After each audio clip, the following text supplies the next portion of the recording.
In this jurisdiction, I do make reference to the case of Minister of Lands and others, as I say a few, in which an application for recusal had to be dealt with as a separate application, which had to be filed.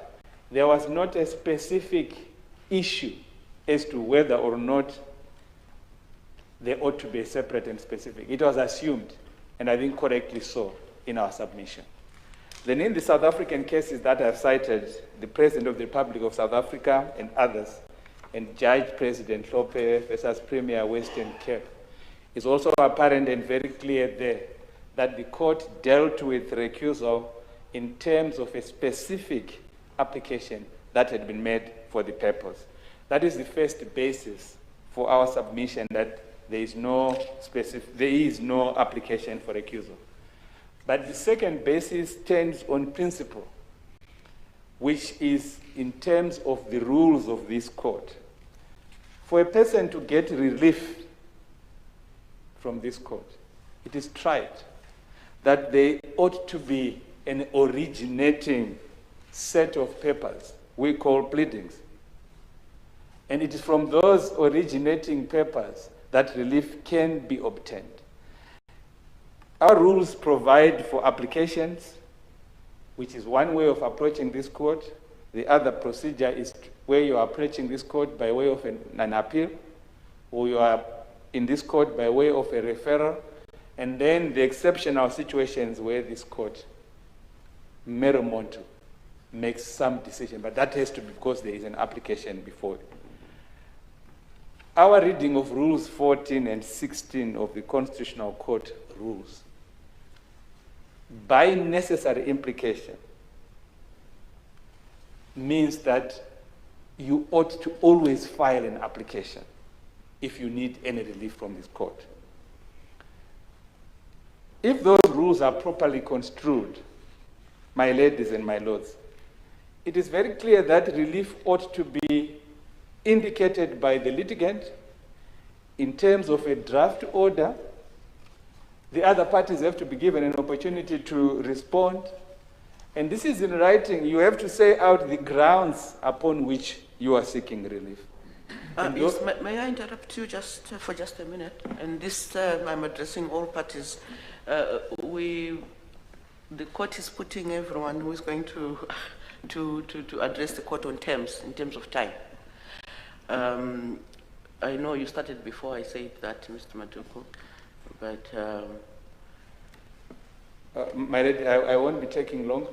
I anticipate that there might not be opposition to this point.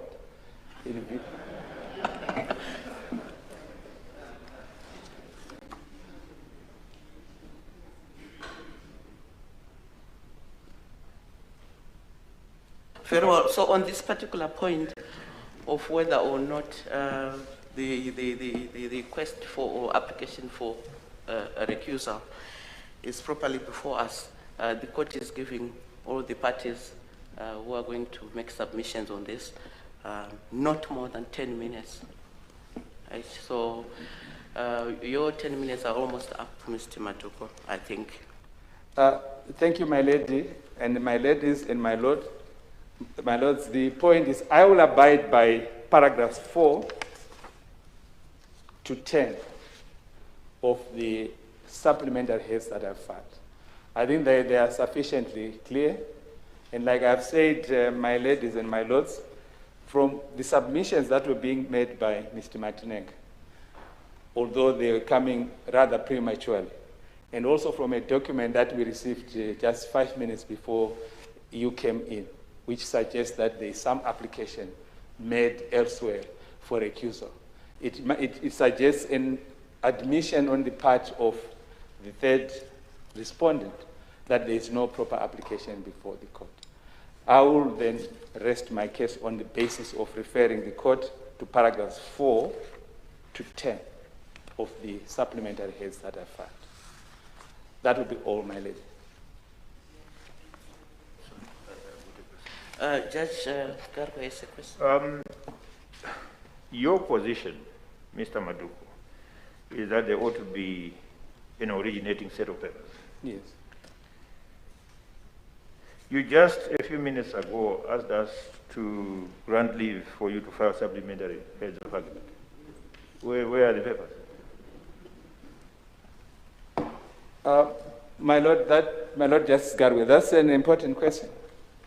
There would be matters that are not of substance but incidental to procedural steps, like admitting a document, something that is. But if one wants to seek recusal, it goes to the root of the nature of this court, and such an application of substance ought to be through pleadings. Saying a party in the middle of proceedings is not at liberty to seek the recusal of a presiding officer in the middle of those proceedings, if there's good reason for recusal. Are you saying that is not done? It cannot be done? Thank you, my Lord Justice Garwe. That is not what I'm saying. When a person stands to make an application, they're actually making an application. If I go back to the example of my own situation when I sought leave, I made an application. And the point we are making is that if they are suggesting, which is what their heads suggest, that the statements they were making in the notice of opposition is an application for recusal. That's what we are taking issue with. We are not taking issue with them standing here and seeking to make an application, an oral application for recusal. We will respond to that kind of situation. But we have to be very clear that as we sit here, there is no application for recusal. That is my answer, Justice Garwe. The point is, applications can be made, and that will be in agreement with me. You ought to have an application. You might not have the pleadings, which is a written document, but every relief you're seeking must be in terms of an application. And there is no application that is being originated via notice of opposition. Perhaps if my lady Deputy Chief Justice will give me a minute to address the point that in a notice of opposition, you deal with matters that are to do with the applicant, or if it's a defendant. So if you raise jurisdiction that attaches to the applicant because you are saying to the applicant, you have come to the wrong court, it makes sense. You attack their local standard, you are dealing with the applicant. But when you then say you want to deal with this composition of the court, because applicants do not constitute the court, which judges come and so forth, that's a separate point. It can be addressed by responding to an application made. You have to do it separately. That is the basis for our submission. In other words, it should be a shield rather than a sword.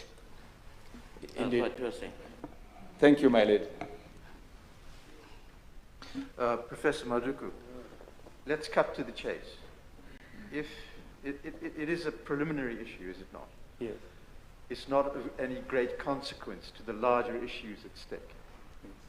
If any of the parties, the third, fourth, or fifth respondents, were to stand up and orally apply now for an application for recusal, what would be your position?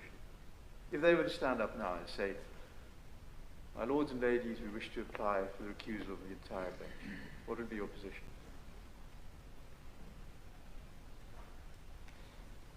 We have two answers, my Lord Justice Patel, to that.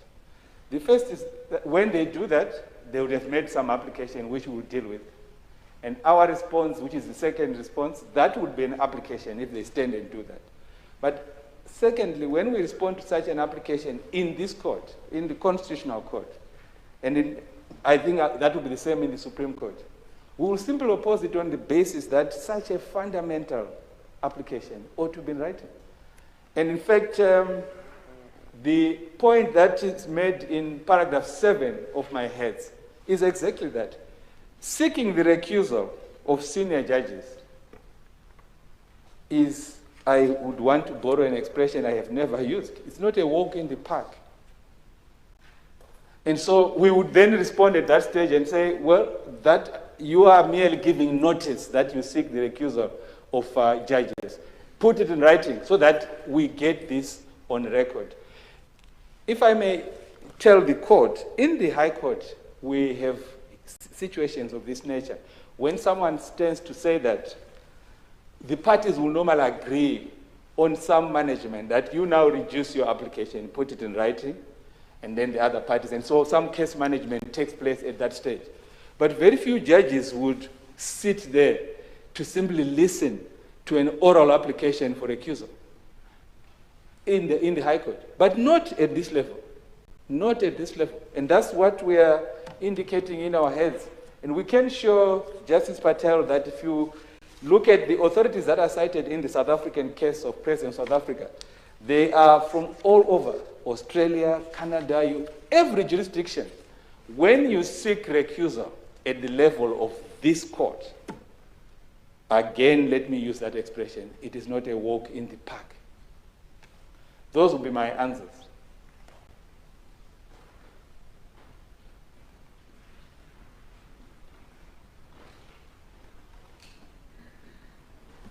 Thank you, Mr. Matu. Can we hear now from Mr. Malaba? Thank you, my lady. My lady, I subscribe to the view expressed by Mr. Maduku. There is no application for recusal before the court. My submission is based on a fact of there being a court application filed in this court on the 13th, which is yesterday, in case number CCZ 22 of 2021, CCZ 22 of 21, which... What application is it? It's an application for recusal. It's a court application. Is it an application for recusal? Is it to this court? Yes, to this court for this matter. Is it an application for recusal or is it an application for leave to approach the court directly? No. Because it can't be made directly, surely. My lord, my lady, it's at page 33. Any judges to whom the matter is allocated from the 2nd to the 17th respondent hereby recuse themselves from hearing the matter under case number CCZ 13 of 21. In the event of the first respondent is confirmed to still hold office as Chief Justice and carries out... Yeah, we have no, the court has not had sight of that. It was just out of interest asking whether it was an application for leave to approach the court directly. It was finished to us a few minutes ago. It was not served earlier at all. Who is the applicant? The application was filed yesterday. It was filed yesterday on the And served today. and served today when we were sitting in court. And the gist of the relief sought is the recusal of all the justices. Judges of this court. Yes, of all the justices who sit, who have been cited, and those that are also not here, who were cited in the High Court proceedings in the Musa Kika matter. So are we also cited in that? My lady, yes, you are the second respondent, my lady. Sorry? You are the second respondent, my lady. Very well. It's news to anyway. So let that delay detain us too long because we haven't seen it. Thank you, Is, what is before us is it is a court application. Who is the applicant? On 10 days' notice. Who is the applicant? The applicant is Musa Kika. But what is the point you want to make? The point that I'm making is that there is presently no application for recusal before the court, which must be determined as an antecedent to the disposal of the matter in CCZ 13 of 21. Because respondents appreciate that is why they filed they admit, this application. yes, they admit that their statements in the notices of opposition do not amount to a court application, do not amount to an application. That is why they then took a separate move to make an application for recusal in writing. And in the light of that, what then should be the way forward, Advocate Makwaliba? My Lord, my submission at the moment is that the application has been filed as a court application. It has not been filed even as an urgent court application. it is not filed properly for determination as an antecedent to this application. The applicant in that matter knew that this matter was coming up for a hearing. He knew from the moment the applicant's legal practitioners in CCZ 13 of 21 raised the point that you have no proper application, but they did not do anything until the eve of this hearing, and that is an improper application. It cannot be considered in these proceedings. Well, were we being asked to consider it? That is exactly my point. No. You are not being asked to consider it, and you cannot consider it. I make one additional point that the Supreme Court, in the judgment of Indiam Investments Private Limited and King's Haven and others, SC40 of 2015, made the point which was made by my learned friend that the opposing papers are a shield and not a sword. So an application... I said it 5 minutes ago. You did, you did, my lady. I Yes, do Mr. acknowledge Malaba, I that. think your 10 minutes are up. Thank you, my lady. Let me wind up. So it follows, therefore, that the respondents' opposing papers in CCZ 13 cannot yield an order in favor of the respondents on any point. That has to be carried by initiating proceedings. Those are my submissions. Thank you. Yes, Mr. Shinake? Thank you. As the court pleases, I'll be very brief in my submissions for the second respondent on the question of recusal. My understanding of the court's direction is that there are two issues to be determined at this stage. The first one is whether, in fact, there's a proper application for recusal before the court, and subject to that determination, whether, in fact, the judges, by proper application of law, should recuse themselves. Dealing with the first point first, the matter that has been set down today has been properly set down before this court. It was set down in terms of an order of this court dated the 11th of June 2021, which was issued in the presence of all the counsel that are here, save for the newcomers like Advocate Matinenga and my learned amicus curiae. It was clear that this matter would proceed today. The legal practitioners, therefore, had a positive obligation to plead their cases in respect of their respective clients according to the advice or instructions that they had obtained. If Mr. Kika was advised to seek the recusal of judges in this matter, he ought to have done so in full compliance with the rules of this court and established practice.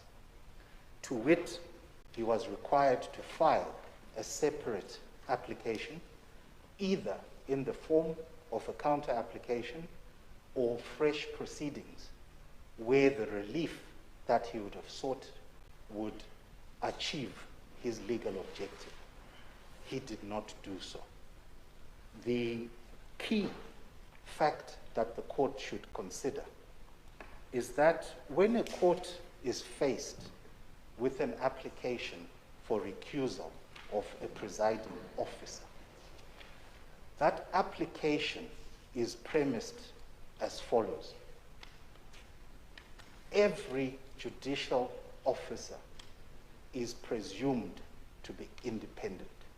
So in other words, there is a presumption that every judicial officer is independent and impartial. The law therefore requires an applicant for recusal to put facts before the court, facts that support an application for recusal. It would appear to me, with respect, that Mr. Kika has now recognized the deficiency in the approach taken in this matter. He has therefore, on the eve of today's hearing, filed a separate formal court application for the recusal of judges. But his story gets more curious. He's actually sought the recusal of judges who are not even sitting today. Secondly, the order that my learned friend has read into the record does not support him in seeking to avoid the continuation of today's hearing. Why do I say that? There is no interim relief sought in CCZ 22 of 21. There is no application for a stay of these proceedings. The matter is filed on an ordinary basis. The matter is actually not before this court.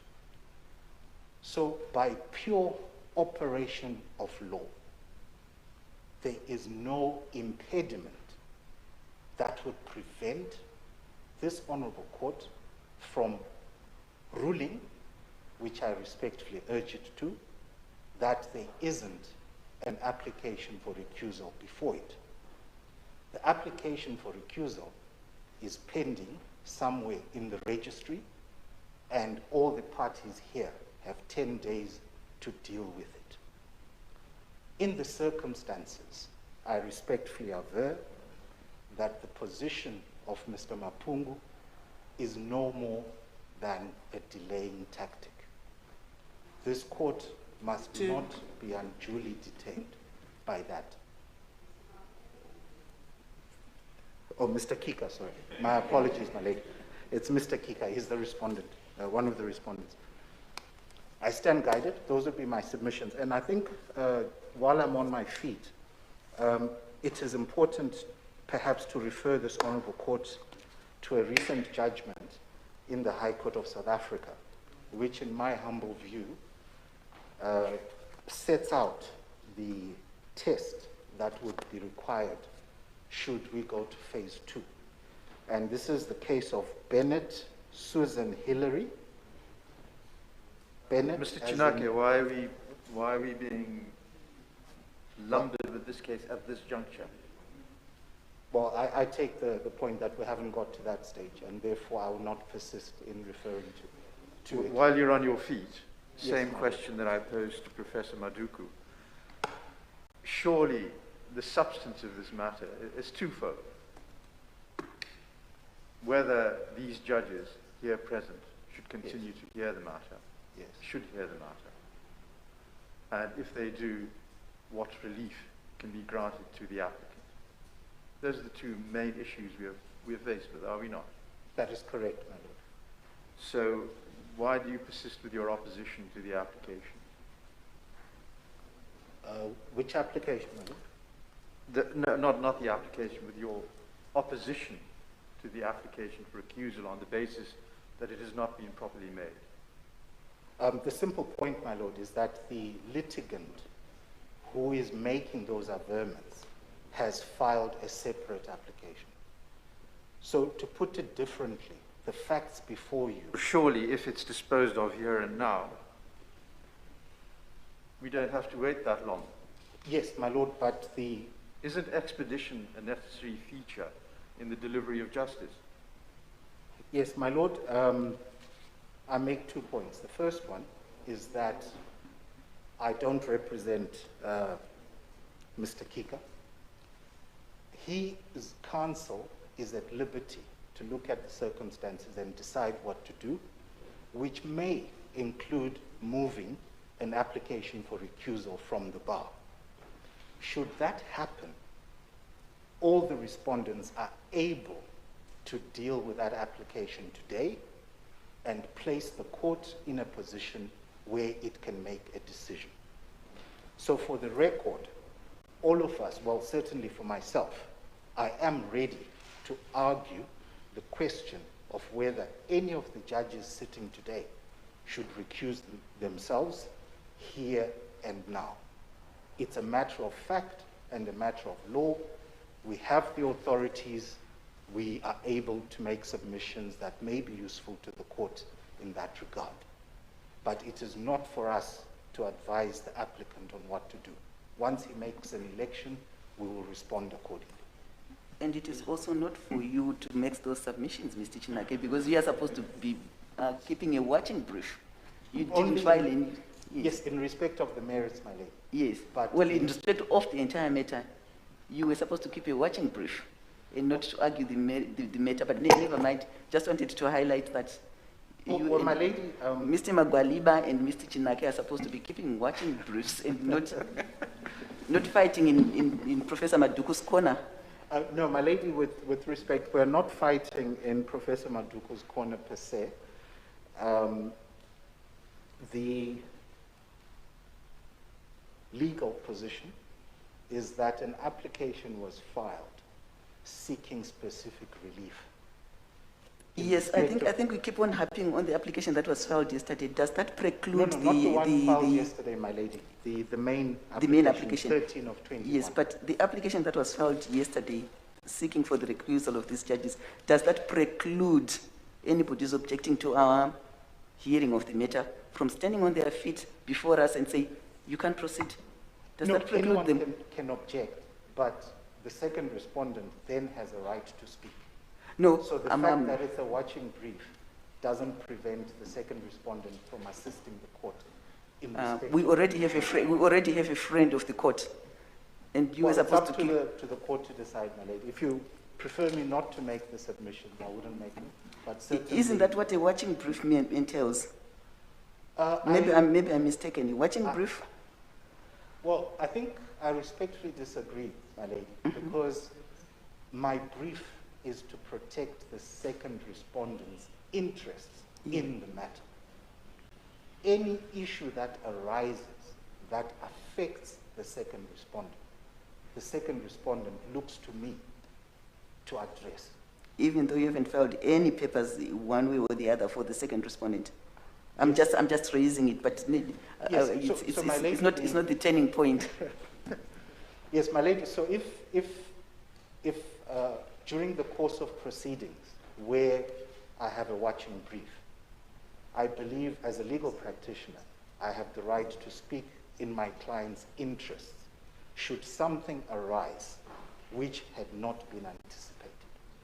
My client is still before the court. My client has a universal and unfettered right to legal representation, including in relation to any issue that arises during the proceedings.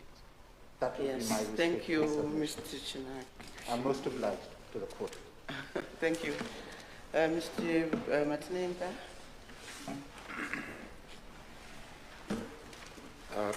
Thank you, Milady.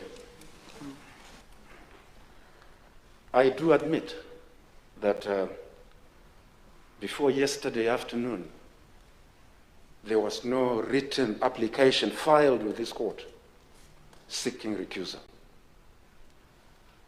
The issues of recusal were only raised in the opposing affidavit by Mr. Kika. My lady and lords, the point seems to be made that a written application must always be made, as if this is written in stone. With respect, that is not the law. Mr. Justice Garvey raised the issue during the course of proceedings. Can a person raise the issue of recusal? It can be done. It can be done. In fact, I was not part of the persons who appeared in the High Court, but I am advised that my little friends simply have very short memories.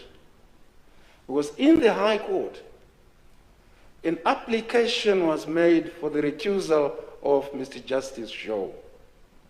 It was not a written application.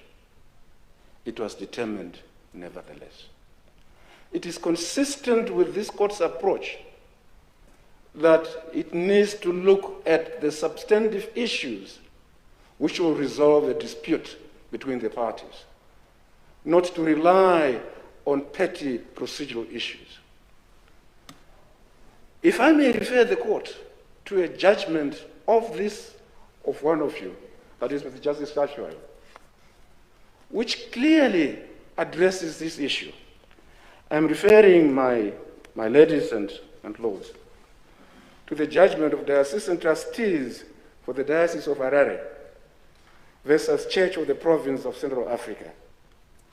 It is 2009, volume 2, at page 57.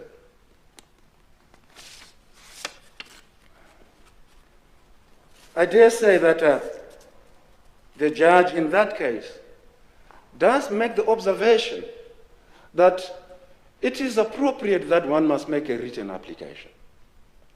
But having made that proper observation, he then looks at the facts and says, look, this is what is before me, and I can still proceed to determine on the application for recusal.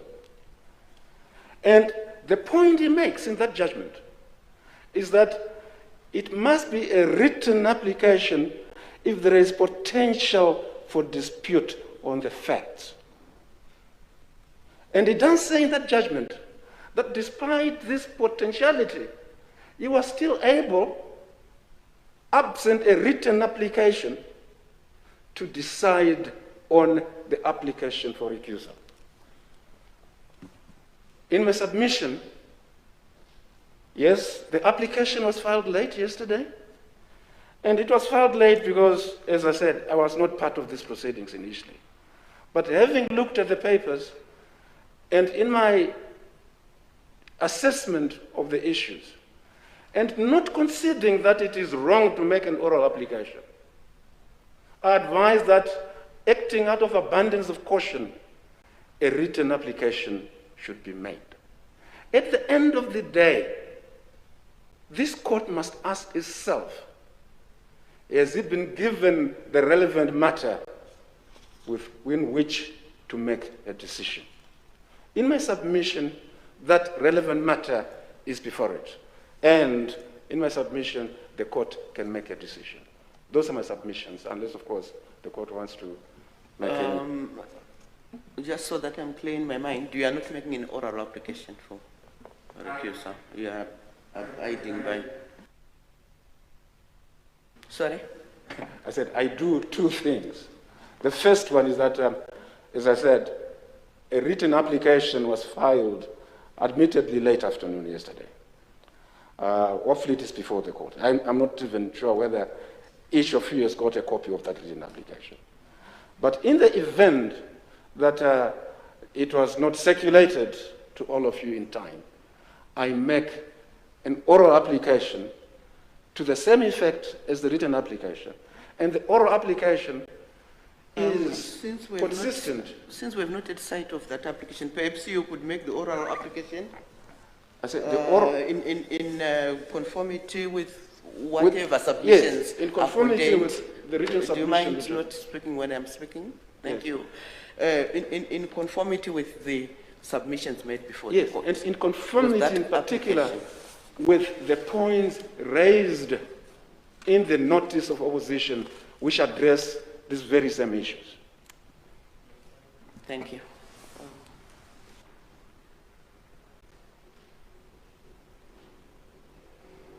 Well, in the notice of opposition and the heads of argument. In your notice of opposition as well as the heads of argument, your application is made in conformity with the submissions in your notice of opposition as well as the heads of argument. In my submission... As well as the heads of argument. In my submission, my Lord, the application is consistent in respect of the issues which are addressed. Admittedly, because the second... Advocate Martinenga, I'm trying to help you. I'm saying your application conforms with submissions made averments in the notice of opposition as well as submissions in your heads of argument? Application now is predicated Yes.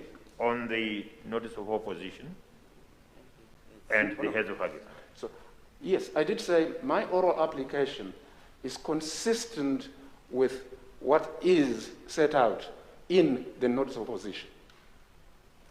And the heads. And the heads of argument. Yeah. Because that's all you have limited yourself to. Yes. Yes. And we have read those papers. Thank you.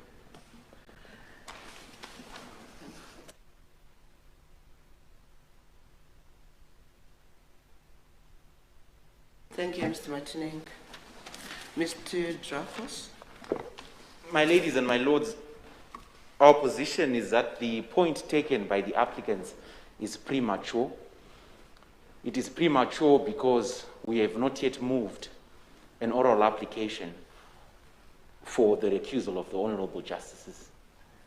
In that respect, with the indulgence of the court, we propose to move the oral application for recusal of the honorable justices based on the points that we make in the opposing papers together with the heads of argument. Yes. Indebted, my lady.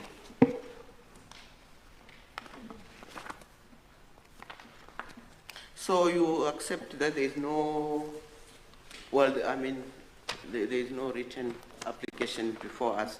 My lady. You are making an oral application. Indeed, my lady. My lady, the written application was prepared on behalf of the third respondent. Whilst it is accepted that the point in relation to recusal may be taken as a point in limine in opposing papers, we nonetheless, on the various exchanges that we've had with the court, do make an oral application. That oral application is based on issues that are already on record, as set out in the opposing papers, together with the heads of argument. In that respect, I respectfully seek the indulgence of the court to motivate that application. To motivate the application? The application for recusal. For now, we're considering the question of whether or not there is an application before the court for recusal. And from what you are saying, you accept that there is no written application, and you have just made an oral application. My lady, perhaps let me So we deal are with not going into the merits of whether or not the judges should recuse themselves yet, or if we are going to go into. Perhaps let me clarify that. The point that we take is that the question of recusal may be properly raised in the opposing papers as was done. We draw the attention of the court to paragraph 4 of third respondent's heads of argument. But nonetheless, based on the exchanges that we've had, we now move an oral application for the recusal of the justices based on what is set out in our opposing papers together with the heads of argument. So that is the application that I now want to deal with. No, you cannot do so now yet, because we are still to consider whether there is a proper application, whether the oral in the heads or in the opposing affidavit, whether there is. My lady, my view was that that So application. My lady, my view was that. Do you mind? We will get to that, to the merits. Indeed, my lady, the problem that we have is that the respondents have already taken a point that there's no application. They've taken that point in circumstances where we have not moved an application for the recusal of the justices. So the applicants would only take a point that the respondents have moved an oral application in circumstances where they ought to have perhaps moved a written application. What is before you at the moment is that an application has not been moved. So there cannot be any opposition that respondents have not taken an application for the recusal of the judges. So in that respect, I'm of the view that that application can be moved now without the need of dealing with the issue of whether or not an application has actually been moved, because there's no trigger to activate that argument. Yes. Thank you. So,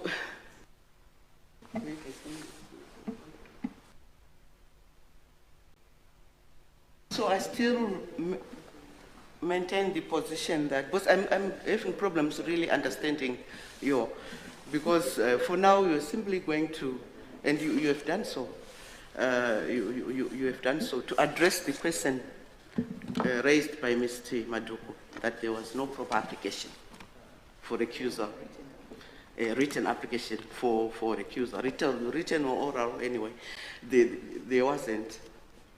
My lady, my recollection of Yes. the submissions that were made by my learned friend, Mr. Maduku, on behalf of the applicant, it was that the respondents have not moved or they have not made an application for recusal of the justices. Our submission is that that point is premature for the reason that we have not yet made such an application to merit the opposition that has been taken. So at this stage, we are saying there's no need for the court to deliberate on the points that have been raised, because they have been raised in vacuum. We have not moved an oral application. The point that can only But be now taken... you have, haven't you? Well, Mr. I wish to. Advocate Martinenga has made an oral application. You seem to be saying you're also making an application. Naturally, Mr. Maduku and Mr. Magwaliba and Mr. Chinake will be entitled to respond to that application. I'm not sure what else you're trying to say in this regard. Noted, my lord. My lord, my view was that I was simply going to draw the court's attention to the various points that we take, but nonetheless, if we are going to motivate that application based on the papers, we'll afford the applicants and second respondent to then respond, and then we'll then address the court in reply in relation to that oral application. Thank you. The court will accord them. Not you. Not you. Thank you. Yes, thank you, Mr. Dracos. Mr. Advocate Sharara. Thank you, my lady and my lord.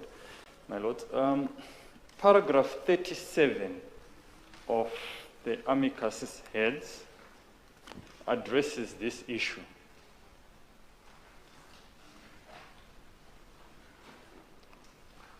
Paragraph 37.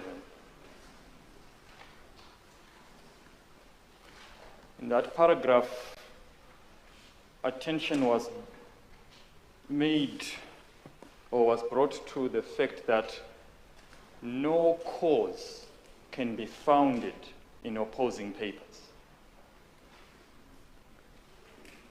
And as there is no cause for recusal, it has to be accepted that there is no application or no basis upon which this court can deal with the question of recusal. Turning to His Lordship Justice Patel's question about an oral application being raised at this stage, I do not think my learned friends for the third respondent and the fourth respondent can actually raise this at this juncture, primarily. Yes. In paragraph 5, the second sentence says, recusal, it does not need an application, and so the question of procedure cannot arise in the circumstances. So in this particular instance, you have a party that has pleaded that they do not need to make an application for recusal. The fourth respondent associates themselves with the heads of arguments by the third respondent. And what does our law say? Our law says you cannot approbate and reprobate. And that appears in Zimra versus Stanbic Bank. Zimra versus Stanbic Bank, which is SC 13 of 19. And this principle of law comes from an age-old authority known as the Schlachwayo Authority, but you will find it in Zimra versus Stanbic Bank, where it says you cannot take a position that is the direct antithesis of a position you took up earlier. So an oral application cannot be moved. And we also have the authority of Schill versus Milner. Schill versus Milner. Schill spelled as S-H-I-L versus Milner, M-I-L-N-E-R. It's a 1937 authority, Appellate Division 101, and the quotation that Her Ladyship and Her Justices would be interested in will be at page 105, which says that the object of pleadings is to define the issues between the parties, and the parties will be kept strictly to their pleas where a departure will cause prejudice or prevent a full inquiry. An oral application for recusal, which has been earlier spurned, rejected, is inappropriate, cannot be taken at this late juncture where a party has actually committed themselves to a hearing. Unless there are other specific issues that the court would like me to